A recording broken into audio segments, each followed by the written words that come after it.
Hi అండి అందరికీ. ఈరోజు మా తోటకూర గింజలు చూపిస్తాను చూడండి మీకు ఎలా వచ్చాయో.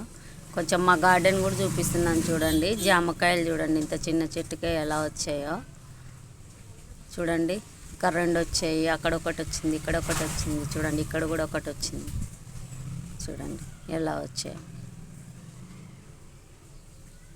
5 జామ పండ్లు వచ్చాయండి. చిన్న చెట్టు, అది హైబ్రిడ్. మా దొండ చెట్టు కూడా చూడండి కాయలు కాస్తున్నాయి ఇప్పుడే చూడండి, కాయలు కాస్తున్నాయి. వర్షాలు పడుతున్నాయి కదా, ఇప్పుడు స్టార్ట్ అయినాయి దొండకాయలు. చూడండి తోటకూర చెట్టు ఎంత పెద్దగా అయిందో. గింజలు ఎలా వచ్చాయి చూడండి, ఇలా వస్తాయండి. ఇవి తీసి ఎండిన తర్వాత స్టోర్ చేసి పెట్టుకోవచ్చు, లేదా ఎండినప్పుడు అలాగే తీసి టబ్లలో నలిచి పడేసామనుకోండి